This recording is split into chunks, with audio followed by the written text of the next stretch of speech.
Bonjour à tous. Merci d'être venus pour cette session autour du MLOps et du FMOps. Je suis désolé parce que j'ai la lumière dans les yeux. Euh, bon, rapprochez-vous, n'hésitez pas. On a peur que certaines polices de caractère soient difficilement lisibles du fond de la salle, donc n'hésitez pas à venir le plus près possible. Euh, En tout cas, merci d'être venu dans cette session juste post-déjeuner. On sait que c'est pas toujours facile.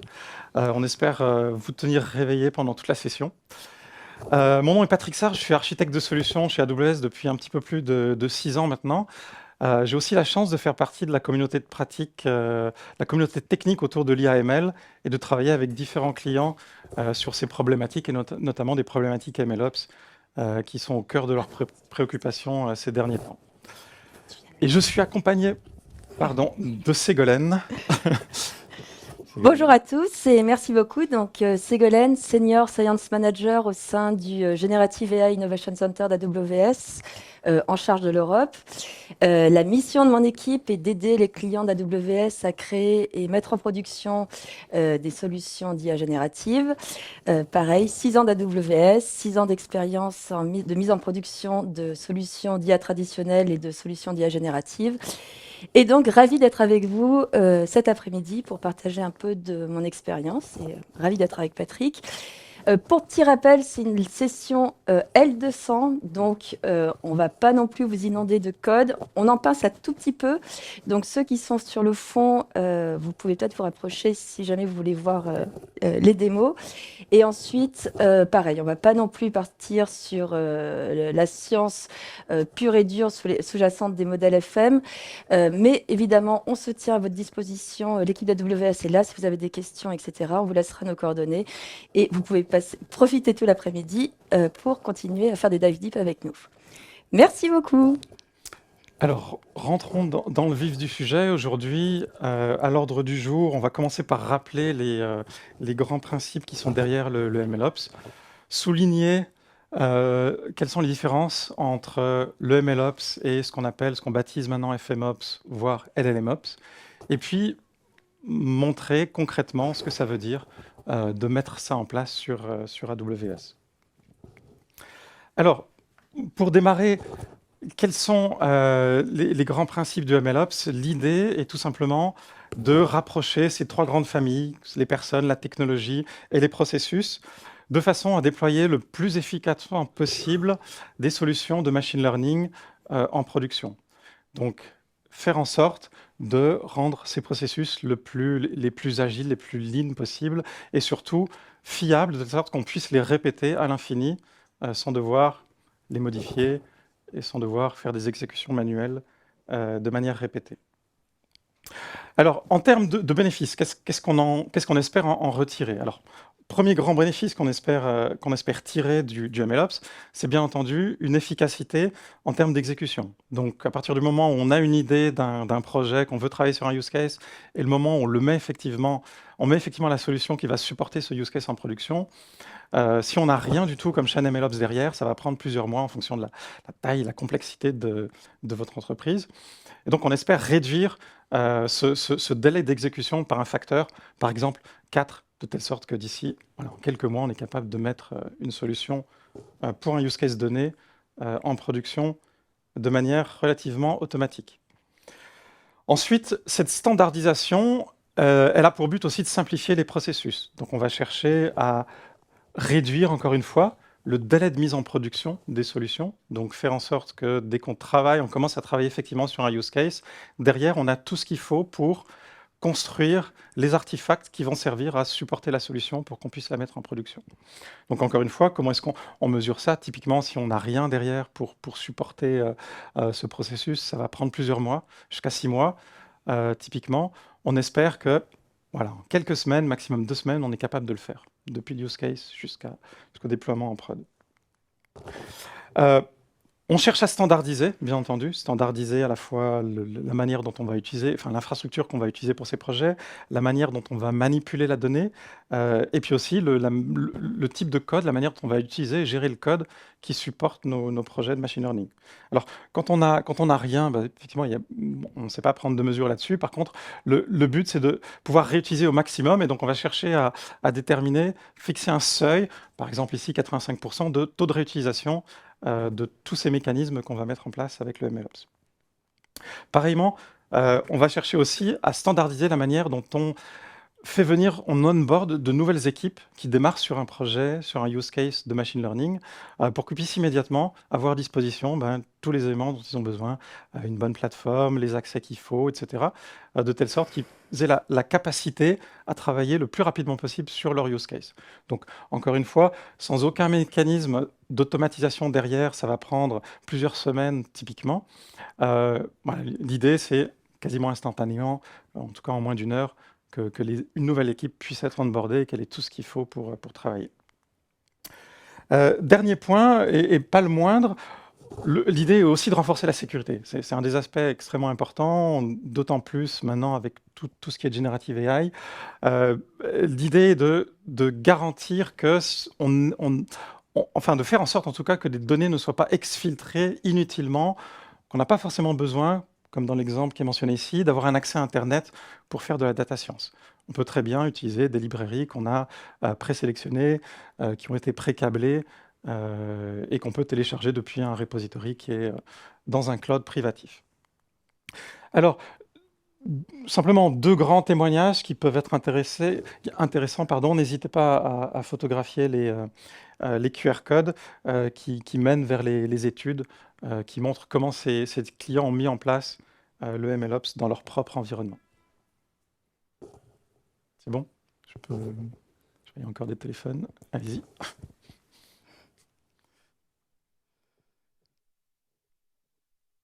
Alors, bien entendu, il y a différents acteurs, différents processus qui rentrent en ligne de compte dans le MLOps. Alors, tout d'abord, ceux qui vont administrer la plateforme qui va supporter les différents use cases de machine learning, à la fois les administrateurs système, les gens en charge de la sécurité. Et d'un autre côté, il y a aussi tous les aspects d'accès à la donnée. Donc, avoir une plateforme qui permette, un environnement qui permette d'accéder aux données, et qui permettent de les partager, donc aux fournisseurs de données, aux propriétaires de données, de les mettre à disposition des différentes équipes. Et puis, bien entendu, les ingénieurs data qui vont devoir utiliser ces données pour les transformer, les préparer, pour que finalement, les data scientists puissent à leur tour, dans leur propre environnement, faire de l'exploration. Travailler sur des use cases, déterminer quelle est la meilleure approche, quel type de modèle on va utiliser, quel type d'algorithme, quel type de framework, etc.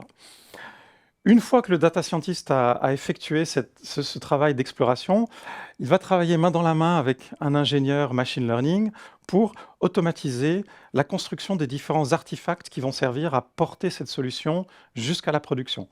Donc depuis la construction du modèle, son évaluation et finalement son déploiement en production.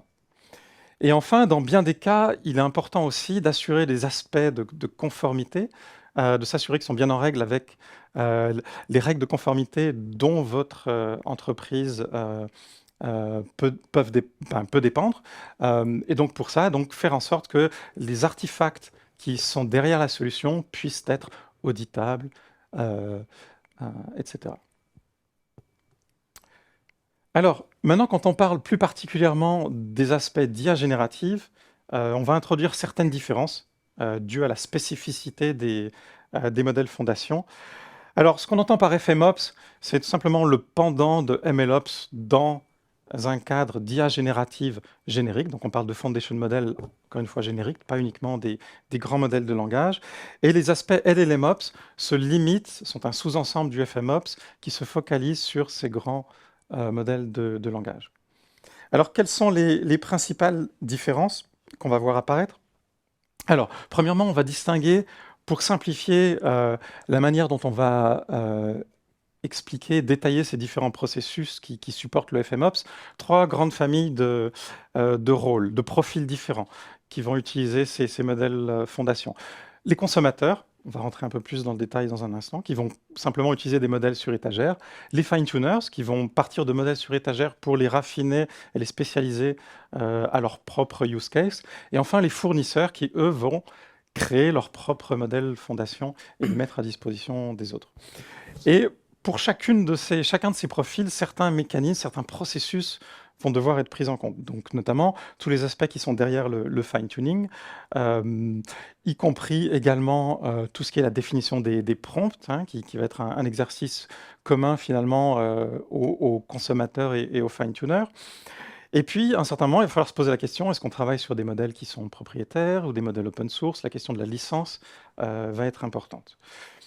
Ensuite, bien entendu, il y a un travail d'évaluation qui va être un peu différent de ce qu'on fait dans le machine learning traditionnel, parce que ici, on travaille sur de l'IA générative, donc il va falloir trouver de nouveaux mécanismes, de mettre en place de nouveaux mécanismes qui permettent d'évaluer la qualité et certains critères qui peuvent être intéressants selon vos priorités pour ces modèles d'IA générative.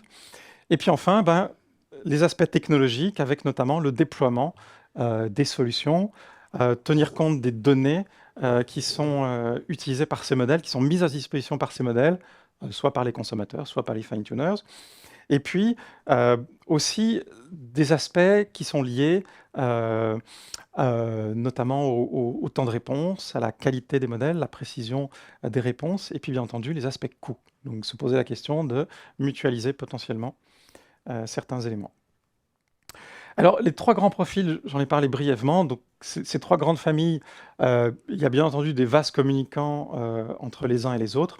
En partant de la droite, donc, on a les consommateurs qui, eux, vont simplement utiliser des modèles sur étagère et avec des techniques de prompt engineering, avec des techniques d'augmentation du contexte, simplement utiliser ces modèles pour alimenter leurs solutions sur base d'IA générative. Au milieu, les fine-tuners qui, eux, vont chercher à spécialiser des modèles préexistants, simplement, ou soit sur une tâche spécifique, ou bien sur un domaine métier particulier. Et enfin, les fournisseurs qui, eux, vont chercher à créer leur propre modèle en partant de zéro. Et bien entendu, la tâche est là complètement différente. Alors, il y a des vases communicants entre ces différents profils. Bien évidemment, un consommateur peut à n'importe quel moment devenir un fine-tuner selon les use cases, de la même manière que quelqu'un qui fournit un modèle peut à son tour devenir un fine-tuner pour d'autres cas d'usage. Alors, les aspects de FMOps vont être davantage prégnants pour les profils fine-tuners et fournisseurs, mais bien entendu, les consommateurs vont aussi bénéficier des apports du FMOps, mais vont avant tout bénéficier des apports traditionnels du DevOps, puisque là, il s'agira avant tout de mettre en production finalement une application qui utilise des modèles sur étagère. Mais sans plus attendre, rentrons dans le vif du sujet. Je laisse la parole à Ségolène pour le parcours des consommateurs. Parfait, merci beaucoup Patrick. Donc nous allons voir ensemble un petit peu qu'est-ce que ça veut dire le FMOps pour les consommateurs. Les consommateurs représentent un pourcentage important des clients AWS aujourd'hui. Et donc il est important d'avoir en tête que pour le FMOps, donc on parle de FMOps, ça veut dire d'automatisation, hein, on est d'accord. Donc pour les consommateurs, il y a vraiment deux grands types d'opérations qui vont devoir prendre en compte lors de la création et de la mise en production de leur système, dans leur solution d'IA générative. Donc la première va être le grand bloc, hein, et c'est très important à avoir en tête, c'est le bloc des opérations liées au modèle, c'est-à-dire un petit peu comme on le connaissait sur l'IA traditionnelle, c'est la sélection et l'évaluation d'un modèle. Le deuxième grand bloc d'opérations, et c'est là un petit peu la spécificité de l'IA générative, ce sont toutes les blocs liés à l'évaluation de la sortie, de l'interaction avec le consommateur final de l'application. Et donc, vous avez vraiment à avoir en tête, hein, d'un côté, sur la gauche, les opérations liées au modèle, et sur la droite, les opérations liées à la solution. Le grand défi, en tout cas le grand défi aujourd'hui qu'on voit chez les clients, et notamment chez les clients du GenAI Innovation Center, c'est vraiment de faire communiquer, d'intégrer ces deux blocs. Et donc là, vous voyez bien, et de créer des feedback loops nécessaires à l'amélioration en continu de la solution finale. D'ailleurs, hein, lorsqu'on commence à voir la feedback loop qui arrive, on commence à se dire, OK, très bien, donc il va y avoir des connaissances CI/CD qui vont évidemment arriver. Et donc, il faut avoir en tête que ces deux grands blocs, cette intégration de ces deux grands blocs, ce qui est vraiment à prendre en compte et à anticiper dès le départ lors de la création, lorsque vous commencez à travailler sur votre solution, ce sont des points, des points extrêmement importants à avoir en tête lorsqu'on pense à la productionnalisation de la solution. Donc, au sein de ces deux grands blocs, il va y avoir différentes opérations. Et donc là, on va commencer par se concentrer sur les opérations liées au modèle.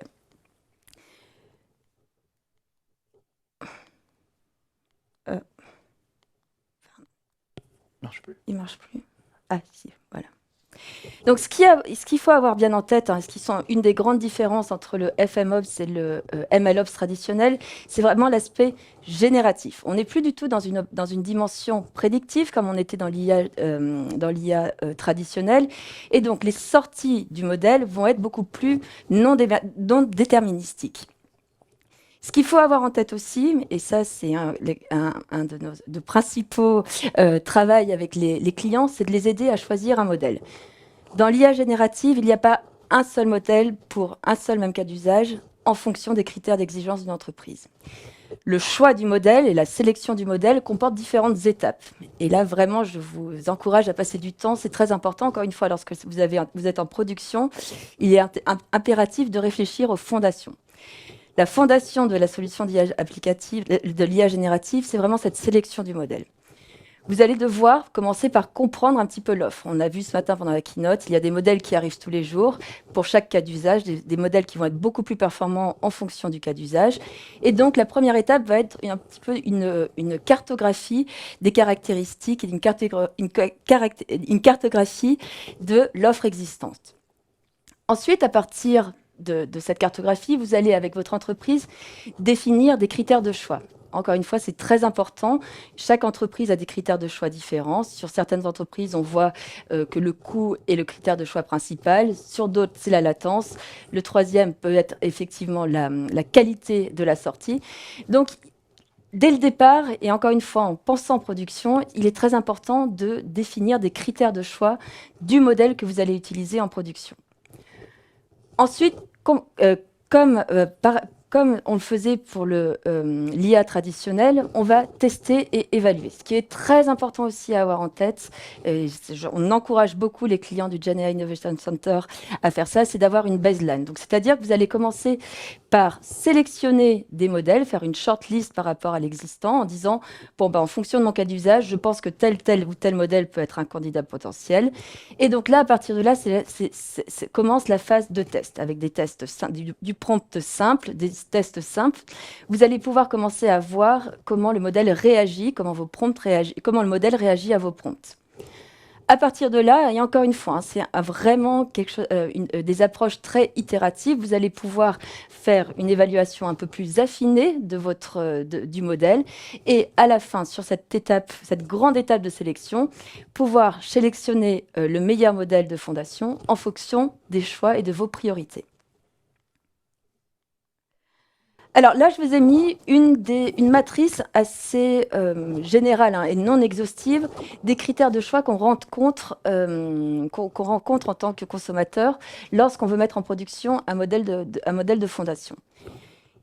Il y a évidemment la question de est-ce que votre entreprise privilégie les modèles propriétaires ou open source. La question de la licence commerciale. Certains modèles de FM sont destinés uniquement à la recherche, sont développés par des laboratoires de recherche et ne peuvent pas utiliser à des fins commerciales. Vous avez aussi la possibilité du modèle d'être fine-tunable. Encore une fois, on l'a dit avec Patrick, un consommateur peut devenir fine-tuner en fonction de son cas d'usage et en fonction du besoin de personnalisation du modèle. Le nombre de paramètres va être aussi influent parce que le nombre de paramètres va pouvoir aussi influencer la vitesse, la contextual window, la fenêtre contextuelle, c'est aussi quelque chose de très important à prendre en compte. Est-ce qu'on a des données sur la façon dont le modèle a été entraîné, c'est-à-dire est-ce que le code est disponible, est-ce qu'il y a des instructions, des best practices qui existent, et bien sûr aussi, encore une fois, dans cette phase de la sélection du modèle et d'une volonté de mise en production, il est très important de prendre en compte aussi les compétences internes. Si jamais vous devez désigner un volontaire lorsque vous demandez qui est-ce qui veut mettre en prod votre solution d'IA générative, vous pouvez avoir des problèmes dans le futur. Et donc, c'est très important aussi de prendre en compte les compétences internes que vous avez afin de maintenir la solution d'IA générative lorsque vous la passez en prod. Alors, on a parlé de la sélection. Une autre dimension extrêmement importante, un autre type d'opération qui touche au modèle est l'évaluation. Donc l'évaluation, encore une fois, on l'a dit, hein, on est dans le cadre de l'IA générative, on génère de la donnée. On n'est plus en train de prédire de la donnée. Et donc cette approche, cette dimension non déterministique va aussi impliquer une évaluation un peu plus subjective de ce qu'on avait l'habitude d'avoir avec l'IA traditionnelle.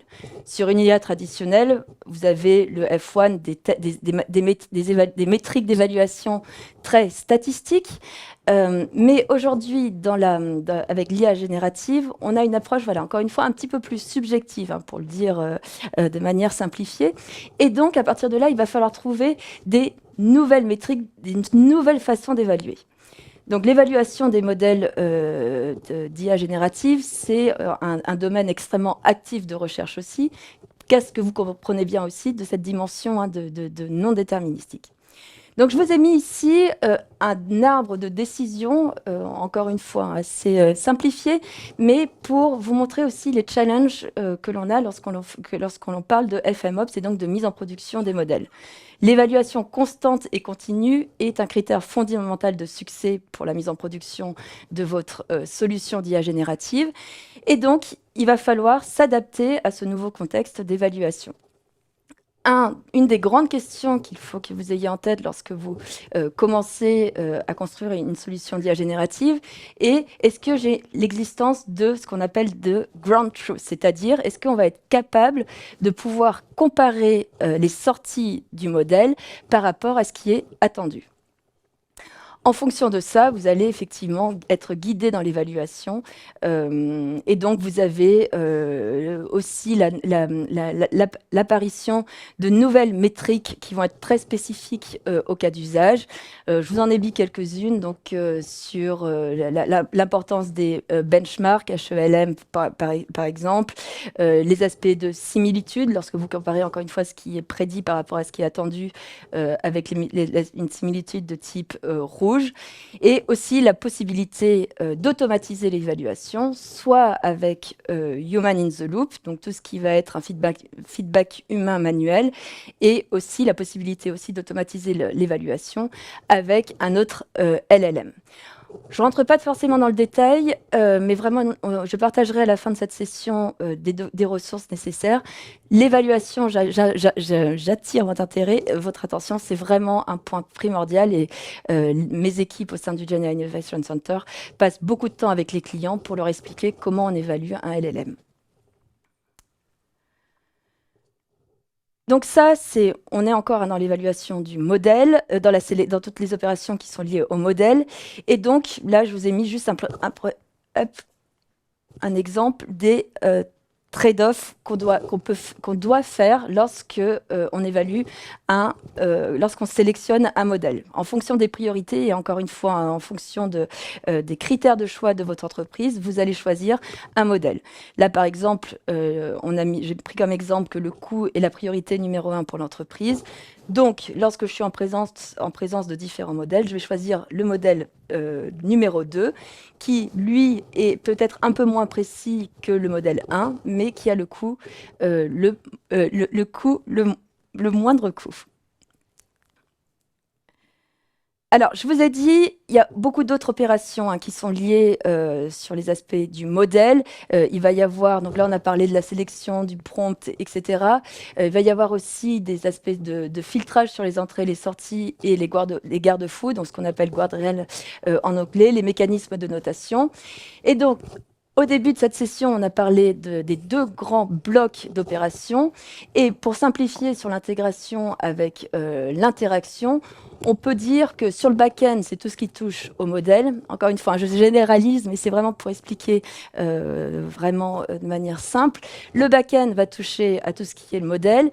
Et l'intégration, donc dont je vous avais parlé, la mise en place de loop, va passer par un front-end qui va contenir, lui, une interface utilisateur et vous allez pouvoir collecter à partir de là les évaluations faites par l'utilisateur final. Ce qui va vous permettre aussi de collecter de nouvelles données et de commencer aussi d'améliorer en continu votre modèle pour tester le modèle sur les nouvelles données et voir comment, encore une fois, l'évaluation, les métriques d'évaluation évoluent.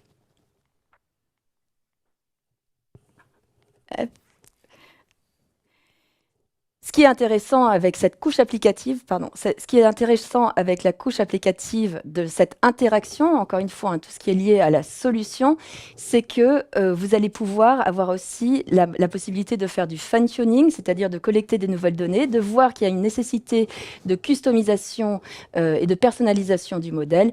Et donc, on va voir ensemble comment très facilement AWS met à disposition AWS Bedrock qui va vous permettre de faciliter, d'accélérer sur toutes les étapes, sur toutes les opérations dont on vient de parler. Donc, encore une fois, les opérations liées au modèle et à la solution. Donc Amazon Bedrock, depuis aujourd'hui disponible sur Paris, va vous permettre de choisir les principaux modèles de fondation en une seule API. On a vu, il y a beaucoup de modèles disponibles. Amazon Bedrock vous permet d'avoir accès à ceux qui sont à certains qui sont très performants. Et vous avez la possibilité sur Amazon Bedrock de faire du fine-tuning. Ce qui est disponible aussi, c'est les agents d'Amazon Bedrock et la Knowledge Base, donc pour faciliter vos solutions d'application générative RAG, et la possibilité d'utiliser les guardrails, donc c'est-à-dire ce qu'on traduirait en français les garde-fous, c'est-à-dire tout ce qui peut toucher aussi, par exemple, aux filtres nécessaires lorsque vous voulez filtrer les entrées et les sorties. Si jamais vous avez une solution d'IA générative où la toxicité peut être un challenge, vous avez la possibilité d'utiliser très facilement guardrails. Et bien sûr, évidemment, sécurité, confidentialité et sûreté, qui sont des critères extrêmement importants sur Bedrock. Donc, très très rapidement, je vais vous faire une petite démo. On l'a dit, l'IA générative, c'est un... L'IA générative, c'est vraiment des processus et des opérations itératives et il est extrêmement important de s'entraîner et de toucher, d'itérer en permanence. Alors. Donc là, voilà, vous avez sur la console un exemple de modèle disponible. Vous avez donc voilà, le choix. Il y en a des nouveaux très régulièrement. Donc encore une fois, c'est important de regarder les critères de choix que vous avez dans votre entreprise. Et donc là, sur cet exemple-là, on prend un modèle d'Anthropic, Claude Instant, et on va lui demander de faire un résumé d'un texte. Donc sur la console, et vous voyez aussi sur la configuration, ce sont des critères importants à avoir en compte, la température top K et top P, qui sont des paramètres destinés à à modifier un petit peu la créativité de votre modèle de fondation. Donc là, vous voyez, c'est vraiment très simple d'accès. Vous faites le résumé et donc vous avez la sortie. On a dit ce qui est extrêmement important, il n'y a pas un seul modèle pour un seul cas d'usage. Et donc, la comparaison des modèles et le benchmarking est extrêmement importante. Et donc, pareil, sur Bedrock, vous allez pouvoir comparer. Donc là, on utilise sur le même cas d'usage, donc un résumé d'un texte, on utilise Claude Troissonnet. On va voir que comme vous voyez, il fallait résumer en soulignant les points. Donc là, vous avez des sorties un petit peu différentes. Et encore une fois, en fonction de votre cas d'usage, vous allez regarder qu'est-ce qui correspond le plus à ce que vous attendez lors de la mise en production de votre modèle. Donc là, vous avez la possibilité de comparer les modèles et d'utiliser ensuite hop. Donc là, voilà, on compare l'un à côté de l'autre, Claude Instant 3 et Claude Instant et Claude Troissonnet. Et vous voyez sur la même tâche, vous allez comparer les sorties. Encore une fois, on est en génératif, on est en non prédictif, les données évoluent et donc c'est très important de regarder au fur et à mesure comment le modèle évolue, comparer les modèles afin de sélectionner celui qui paraît le plus pertinent pour votre modèle. Ensuite, on passe sur la dimension des métriques. Donc là, encore une fois, Amazon Bedrock, c'est du entièrement managé. Donc vous avez les métriques qui sont sorties. Vous pouvez les choisir et les customiser en fonction après, lorsque vous voyez sur la droite, Define Metric Criteria. Et donc vous avez à toutes ces étapes la possibilité de voir l'évolution des métriques et de comparer les modèles les uns avec les autres. J'ai parlé de l'évaluation. Un des gros défis de l'IA générative, grâce à Amazon Bedrock, vous avez la possibilité de faire une évaluation automatique, d'apporter l'expertise de votre entreprise pour évaluer. Nous, c'est ce qu'on voit vraiment de GenAI Innovation Center sur des cas très précis d'usage qui peuvent être dans le domaine financier, le domaine médical, etc. Il est extrêmement important d'avoir des connaissances affines pour l'évaluation. Parfois, nous, on n'est pas capable parce qu'on ne connaît pas assez le business de l'entreprise. Donc, la connaissance des personnes qui travaillent dans le domaine peuvent permettre une évaluation beaucoup plus affine. Et ensuite, vous avez aussi la possibilité de faire appel à des équipes pour évaluer. Et enfin, c'était un exemple, je suis désolée. Un exemple de résumé d'évaluation. Lorsque on était avec nos deux modèles, on veut voir, par exemple, on veut évaluer la toxicité. Et donc, l'évaluation se fait grâce à une librairie FMEval qui est disponible en open source. Et à partir de là, encore une fois, vous pouvez facilement définir le modèle qui est le plus performant par rapport à votre cas d'usage. Donc, merci beaucoup et je passe la parole à Patrick pour continuer sur les fine-tuners. Alors, maintenant, pour revenir donc au deuxième profil, les fine-tuners sont ceux qui vont travailler sur la spécialisation de modèles d'IA générative. Alors, le processus est un petit peu différent par rapport à ce qu'on est habitué de voir quand on fait un entraînement de zéro d'un modèle de machine learning. On va, selon la tâche qu'on va faire, partir d'un jeu de données qui peut être labellisé ou non, selon qu'on veut spécialiser un modèle fondation sur une tâche spécifique ou si on veut simplement lui passer la connaissance d'un domaine particulier, un domaine métier. Et on va faire effectuer cette tâche d'entraînement. Donc il y a plusieurs techniques derrière pour accélérer et ne pas devoir réentraîner et modifier tous les paramètres du modèle. Donc il y a des manières de faire ça de manière plus efficace en modifiant simplement un sous-ensemble de tous les paramètres du modèle. Ce qui va nous permettre ensuite de pouvoir déployer ce modèle, travailler sur les techniques de prompt engineering pour interagir avec le modèle, et bien sûr mettre en place les garde-fous dont a parlé Ségolène, pour faire en sorte que à la fois la saisie soit pertinente pour le modèle, mais aussi la sortie soit pertinente pour l'utilisateur. Alors, bien entendu, tout cela doit être... il faut mettre une surveillance en place. Pourquoi? Pour s'assurer que le bon fonctionnement du modèle continue à être pérenne dans le temps, et ce qui va nous amener aussi, là encore, à mettre en place une feedback loop pour pouvoir améliorer et faire un réentraînement, si besoin, du modèle qu'on a précédemment fine-tuné. Alors, comment ça se traduit en termes de briques technologiques sur AWS? Les fine-tuners vont être avant tout travailler avec la famille de solutions d'Amazon SageMaker. Alors, plusieurs éléments. Donc, que ce soit pour la préparation de la donnée, pour l'entraînement, pour le déploiement et l'évaluation, SageMaker a plusieurs services qui permettent à chaque fois euh, de travailler sur chacun des aspects. Alors, le premier est bien entendu la sélection des modèles dont a parlé Ségolène. On peut utiliser Jumpstart, qui est un hub qui met à disposition plusieurs centaines de modèles, y compris des modèles open source et des modèles commerciaux, de différents fournisseurs avec lesquels nous travaillons. Ensuite, vous allez pouvoir utiliser SageMaker Clarify pour faire cette évaluation automatique ou en utilisant des équipes qui vont le faire pour vous.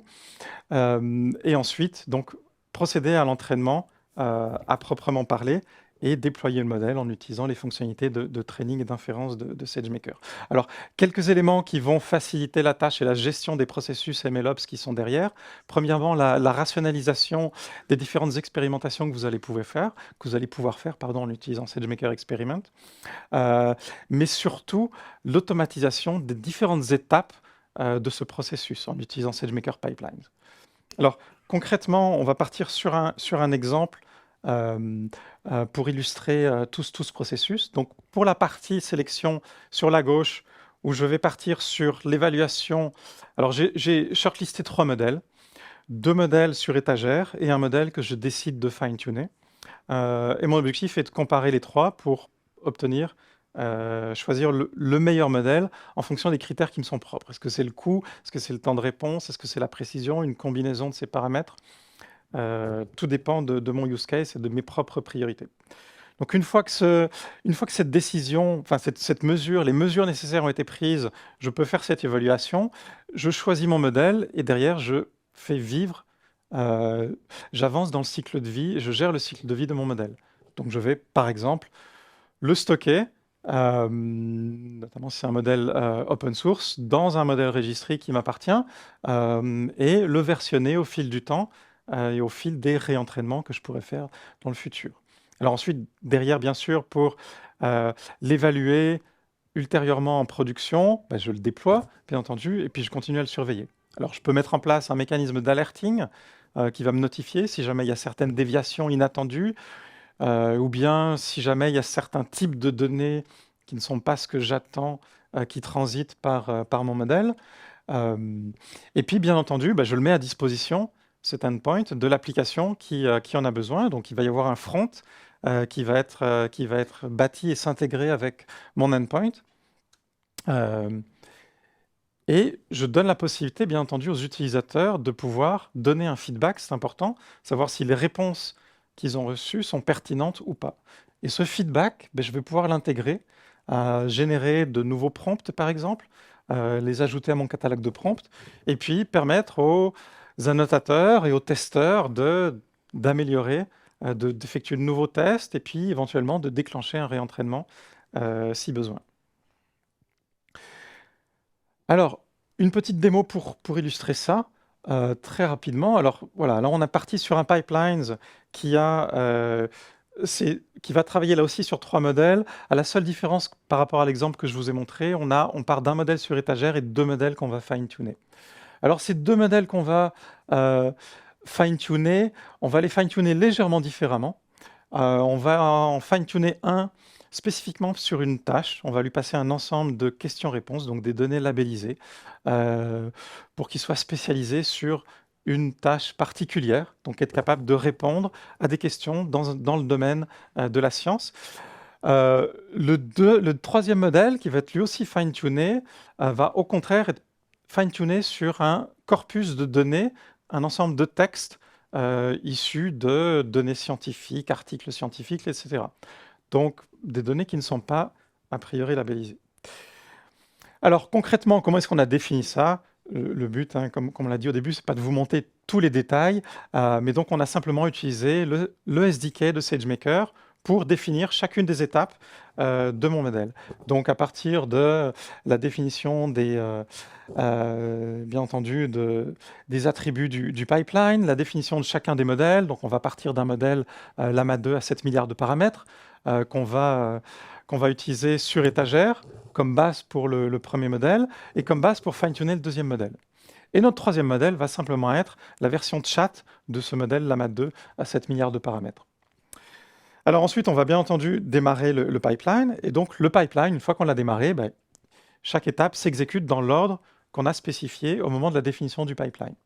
Et je peux surveiller pour chacune des étapes l'évolution, les paramètres qui ont été passés, l'état de chaque étape, etc. Si j'ai besoin, j'ai aussi des informations supplémentaires, notamment l'extrait des logs, et je peux aller voir, consulter les logs plus en détail sur CloudWatch. Donc tout ça me permet de surveiller l'exécution de mon pipeline dans le détail. Je peux utiliser l'interface graphique comme je le fais ici. Je peux bien sûr le faire aussi en utilisant le SageMaker SDK et les API du service pipeline selon mes préférences. Bien entendu, voilà, tout peut arriver. Je peux avoir une erreur au moment de l'exécution. C'est en général relativement simple d'identifier la source de l'erreur, car on a justement les informations qui sont remontées à la surface sur le problème qui a causé l'erreur. Si je n'ai pas ce détail, je vais voir dans les logs pour avoir un peu plus d'informations.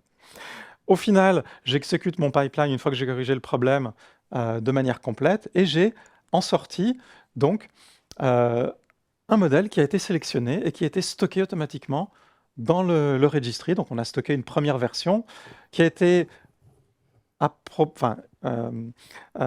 mise explicitement en attente d'approbation. Pourquoi? Parce qu'on veut ici que le responsable du produit décide si oui ou non le modèle est pertinent pour son use case. C'est lui qui connaît le métier et c'est lui qui doit décider de la mise en production finalement du modèle.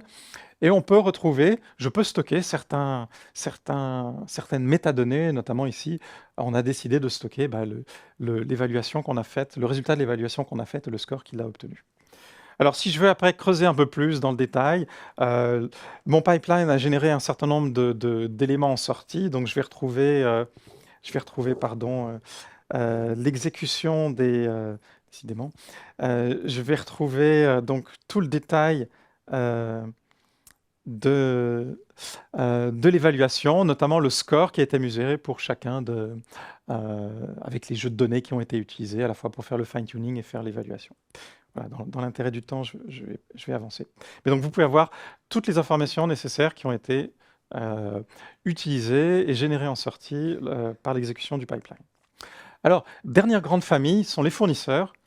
Les fournisseurs, eux, doivent répondre ont une tâche bien plus conséquente devant eux. Ils doivent entraîner un modèle de fondation de zéro. Alors ça, c'est pas une mince affaire. Premièrement, parce qu'ils vont devoir labelliser, dans bien des cas, un volume de données massif. On parle de terabytes de données, de milliards de données à labelliser, pour ensuite les fournir au modèle qui, lui, va devoir être entraîné pendant des semaines, voire des mois, sur un environnement. Donc, avoir la capacité déjà de mettre à disposition ces jeux de données, ensuite de déclencher un entraînement et de soutenir cet entraînement pendant toute la durée nécessaire à l'entraînement de mon modèle, c'est quelque chose de pas évident. Le déploiement, bien sûr, a pour but d'évaluer le modèle, mais aussi de permettre de figurer finalement sur les différents benchmarks qui sont disponibles sur Internet. Alors, qu'est-ce qu'on met à disposition de nos clients qui souhaitent aller dans cette direction, devenir fournisseurs de modèles? On met à disposition un service qui s'appelle SageMaker HyperPod, qui permet tout simplement d'avoir un cluster managé de centaines, voire de milliers d'accélérateurs, de GPU, pendant toute la durée nécessaire pour l'entraînement de votre modèle. Et ce cluster a la particularité d'être capable de se réparer tout seul. Donc en cas de panne, il est capable de gérer automatiquement les pannes matérielles et de redémarrer l'entraînement une fois qu'il a adressé les problèmes en cours.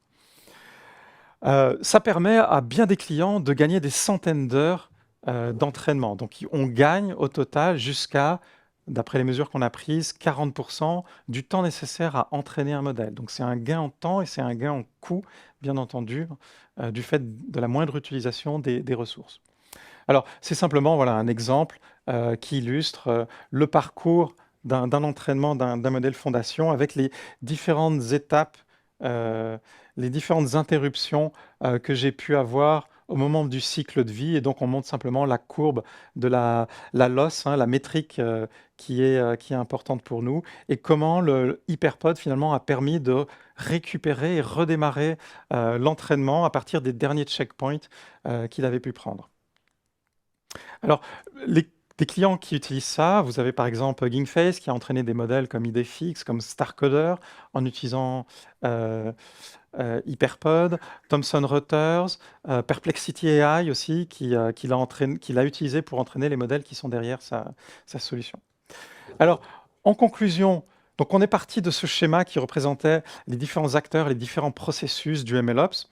Maintenant, dans le cadre du FMOps, on a ajouté les éléments qui lui sont propres, c'est-à-dire finalement tous les nouveaux acteurs, donc les annotateurs qui vont devoir interagir avec la donnée à être utilisés pour le réentraînement de nos modèles, mais également tous les aspects applicatifs, parce que finalement, c'est cette couche qui est totalement nouvelle dans le FMOps par rapport au MLOps, avec donc la mise à disposition d'une interface web qui peut permettre de fournir un feedback et d'interagir avec la solution plus particulièrement. Et pour conclure, Ségolène. Alors, je me dépêche, on pourrait parler des heures sur tous ces aspects-là. Mot final, si vous savez nager la brasse, donc le MLOps, ça va être beaucoup plus facile de faire du crawl, donc le FMOps. Il y a vraiment les objectifs sont communs, il y a des différences majeures, et donc ça, c'est au fur et à mesure des itérations que vous allez pouvoir les comprendre et améliorer. Comment s'aider aujourd'hui? Ça, c'est vraiment un domaine passionnant. Donc là, je vous ai mis quelques liens. Donc évidemment, il faut réfléchir au bon cas d'usage pour votre entreprise. Prenez en main Amazon Bedrock et, entre guillemets, amusez-vous. C'est vraiment un processus itératif, comme je vous l'ai dit, et qui est absolument fascinant. Et bien sûr, si vous avez une équipe de compte, prenez contact avec eux pour qu'on envisage une nomination au sein du GenAI Innovation Center. Je vous fais screenshot time, quelques ressources, je ne sais pas si c'est très lisible, mais en tout cas, des ressources disponibles pour vous aider à aller plus loin. Donc, je laisse un screenshot time. Et ensuite, n'hésitez pas à nous contacter. Il y a des hosts GenAI experts au 3e étage. Et surtout, voilà, le feedback pour nous est très important. Donc, si vous pouvez noter cette session afin qu'on puisse intégrer vos feedbacks et améliorer nos prochaines sessions dans le futur. Merci beaucoup, Patrick, d'avoir préparé cette session avec moi. Bonne fin de Summit et merci à vous tous d'être venus à cette session. Au revoir. À bientôt. Merci.